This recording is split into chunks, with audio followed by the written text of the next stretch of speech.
Hi, this is Elliot Fishman, and welcome to our latest podcast. This is going to be a new topic, pathways to guide the appropriate use of complex diagnostic imaging, the CMS Imaging AUC program.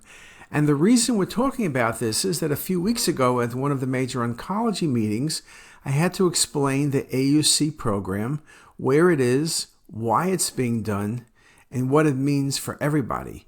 The people I spoke to were oncologists, they weren't radiologists, but this is going to affect oncologists, internists, it's going to affect anyone who deals with cancer patients and in the future with any patients, and it's going to affect radiology tremendously.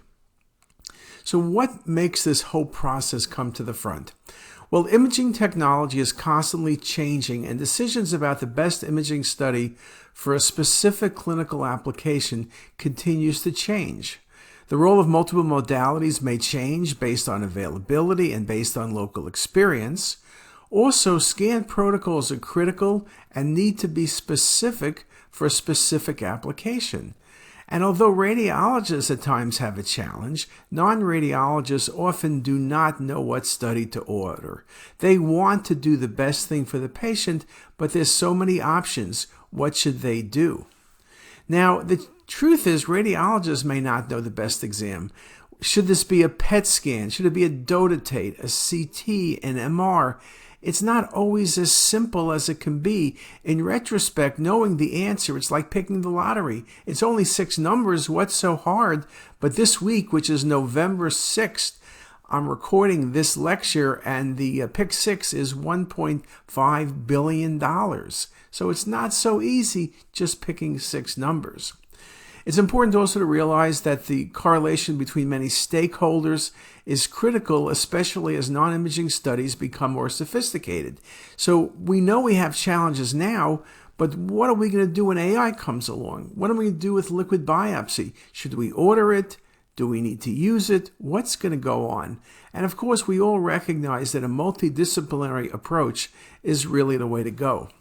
If you look at this case of a neuroendocrine tumor, again, it's nicely shown in the axial and the tail of the pancreas with central calcification, but you can see how nicely the MIP shows it and how much more detail you get from the cinematic rendering. Which of these do you need? Do you need all of the information? Do you need it for detection? Do you need it for staging? Do you need it for follow-up? What should be done? And with AI coming along, you read articles every day about AI, about radiomics and early detection of pancreatic cancer. When will it be time for you to order radiomics when you get a CT scan? When will you be ordering AI to help with imaging with mammography or with a chest CT or with a pulmonary embolism study? What should you be doing and when? When do things move from being something in the research realm to something that will affect patient care? And even looking at pancreatic duct dilatation, we know that's one of the things that's missed often for detection of early pancreatic cancer, and now there's AI that could pick up dilated pancreatic ducts. When will we be using it in practice? So what is the CMS Imaging AUC program and why was it created? Well, this is the government, the Protecting Access to Medicare Act, PAMA, of 2014 established a new program to increase the rate of appropriate advanced diagnostic imaging services provided to Medicare beneficiaries. And some examples of the advanced imaging: CT, MR, PET, and nuclear studies. You can read about it on cms.gov. Now, you can also see that first line there is that it was due to take effect. It's been used and tested for a few years, and it was meant to be January 1, 2023, which is about 7 weeks away, that if you didn't use it, you were going to get penalized. But they did delay everything because of COVID, and it's not clear when it's going to happen.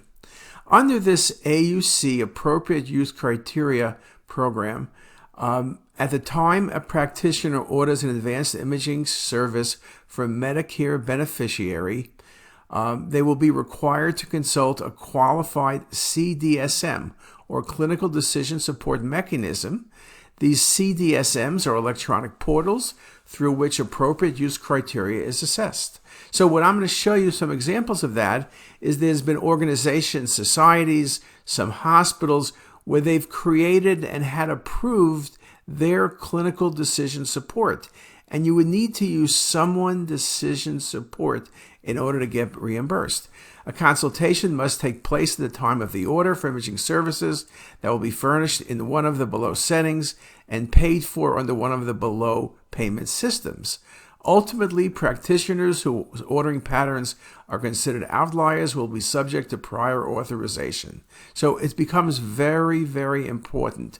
This program impacts all physicians and practitioners that order advanced imaging studies. Basically, that means physicians' offices, outpatients departments, the ER, ambulatory centers, diagnostic testing facilities, you name it. Everybody is involved in this problem or this program.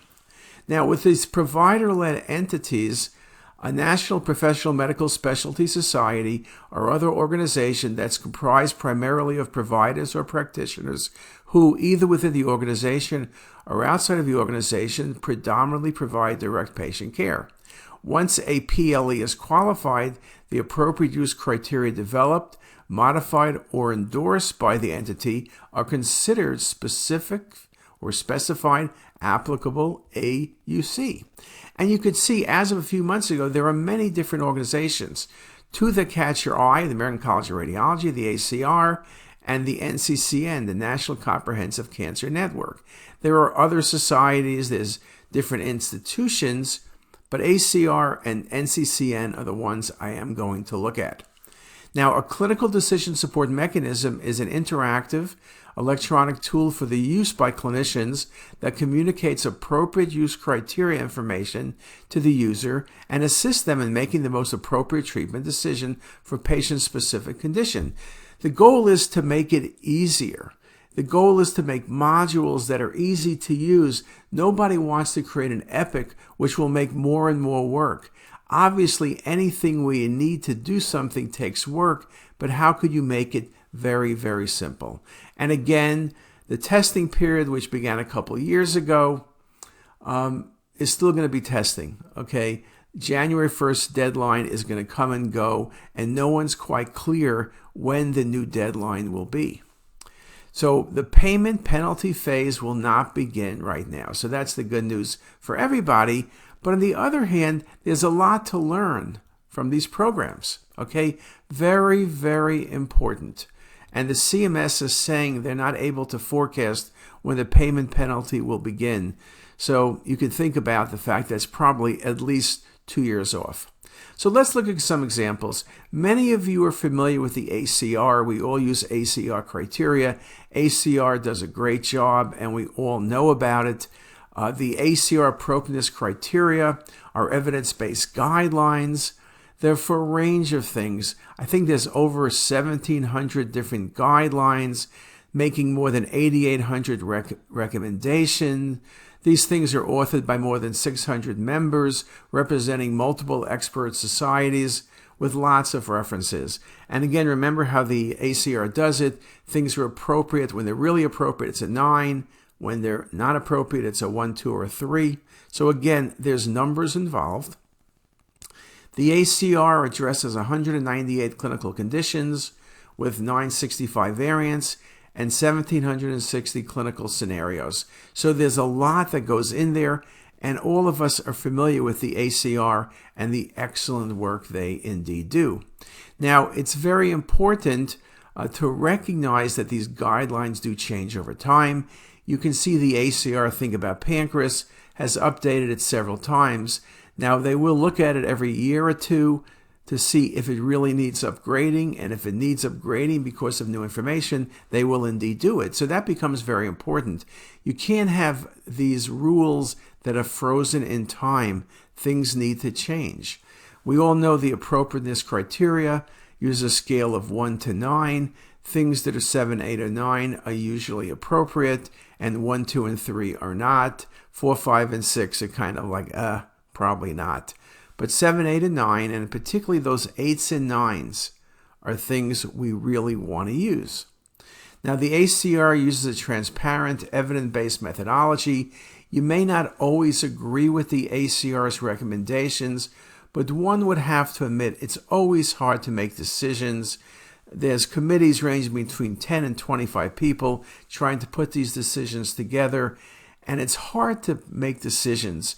It's easy to say, I don't know, or I'm not sure, but when you have to put something down, it's much trickier. So although they're not perfect, it is a great attempt at doing things.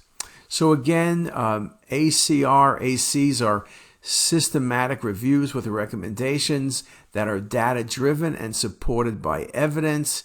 Each ACR AC panel includes representatives from multiple specialties with expertise not just in radiology, but also in other relevant areas, be it primary care, clinical trial design, statistics, and methodology. So very strong, and the ACR is a big player in this area. And so, for example, pancreatic cancer, here's the ACR appropriateness criteria for choosing imaging for pancreatic cancer, discussing CT and then MR, and also talking about PET scans. And again, CT is the way to go, but again, depending if you can't get contrast, you get MR, when does PET fit in, all of these things are being addressed and are spoken about. And here's just a simple example how it looks. You see CT with abdomen with IV contrast for variant 1, initial staging, variant 2, resectability for borderline. So you can see how it places things. It also has these variants because not every pancreatic cancer study is the same. One could be detection, one could be staging, one could be follow-up. So you got to think about it like that. The second big player is the NCCN. It's a not-for-profit alliance of 32 of the leading cancer institutions in the United States. Tremendous publications from them focusing on how you treat patients, how you image patients, how you monitor patients. I think all of you have probably seen it. The information is for free. You can go online and take a look at it. The 32 institutions are like Hopkins and Mayo and Penn and Yale and Mallinckrodt and UCSF, City of Hope, all of the big institutions, 32 of them and growing. And here's just the list. So you can see it's really looking across the country, trying to get a widespread feel of how things are done in many different areas. Now, they have updated guidelines. You every month get a number of these in the mail. You can see just the recent updates for different cancer types. One of the reasons the changes occur more frequently with the NCCN compared to ACR is because they also look very carefully at treatment. And with new chemotherapy, with combination chemotherapy, with radiation therapy, with immunotherapy, things are rapidly changing, which is really wonderful because we're making major strides in the war against cancer. So their guidelines are constantly changing, and with those changes come changes in imaging. Here's how it typically look, and you can see in February 2022, the newest pancreatic adenocarcinoma guidelines came out. You can see if you look at who was on the committee, and there are more people than this, but one from literally every institution. If you look, there's surgeons, there's oncologists, there's radiologists, there's pathologists. You really have a widespread look of people from different places. Really well done. And you can see how they do it. Here's a guideline. Suspicion of pancreatic cancer, go to pancreatic protocol. You go to that section, it explains how to do the study. It then talks about managing the patient with staging, biopsy. Again, a real walkthrough of what the clinician needs to do. And you can see why it's very important and very logical that when you follow things like this, you're going to do the right thing and do it as cost effective as possible. And when you get down into it, you can see the CT protocols are there. It's just like a typical radiology article, right? Scanner type, section thickness, oral, IV, what needs to be done. And it even has how you should report it with a template. Again, a very, very strong approach because you're doing it as a multidisciplinary approach. And then, of course, there's variations on this. Resectable disease, how do you treat it, and how do you do the imaging? And then when do you move on from that sequence? and how do you treat unresectable disease. Okay, so each of the different variations is addressed in detail. And again, here's just some of the definition of the different therapies. Again, there are a number of therapies in pancreatic cancer when patients have metastatic disease, and this goes through many of them and gives some of the advantages and disadvantages to the clinician. Now, the NCCN Imaging AUC is very well done. It's kind of basically a simple clicking model, and you can read about this in detail. But you can see, for example, you would go into it, you would pick a NCCN guideline, say pancreatic cancer, you pick a clinical setting, purpose, modality. It would really walk you through everything. So you can see, you pick a guideline. Here are some of the diseases. So you pick pancreatic cancer. It would take you to staging, because that's what I picked. You look at CT. It would then take you to all the information. But you can see that it would allow you to pick staging or follow-up or screening, many different possibilities. And you could do the same thing with every imaging modality, and it would tell you whether or not it's appropriate. So again, a very simple menu-driven thing, because as we said before, if you want to get approval, you don't want to be spending time on the phone. You want to be doing things very quickly and very efficiently. And you could see here very nicely, then you have all of the information, the recommendations, and you'd be able to follow these recommendations, and you would get paid for doing the studies and managing that patient. So concluding then, guidelines are here to stay. When the penalty phase comes, I don't know, but guidelines should help our work, make things more standardized, and give better patient care. Groups that provide expertise in imaging are the key to its success. I am not saying you need to use the NCCN or the ACR or any of those 30 or so groups. You're going to end up picking one of them, or your institution will, but you want to make sure you pick something that is very robust, that is able to go across all modalities and do things in a very consistent fashion, and make sure that they're keeping up to date. We want to make sure that we choose the right exam for the right patient for the right reason. And that's what the purpose of the AUC is. Now, implementation will be here soon, hopefully. But I think in the short term, it's something to use, something to think about, and something that, again, provides comfort for our patients, knowing that we're doing things correctly and everyone's doing it the same way. And with that, I hope you enjoyed this talk, and I hope we gave you something to think about. See you later. If you like this video, make sure to subscribe to the CTisus YouTube channel. You can also visit us at ctisus.com for even more videos, plus quizzes, pearls, protocols, and oh so much more. We're also in the App Store and have well over a dozen apps for iPhone and iPad, all completely free. Thanks for watching.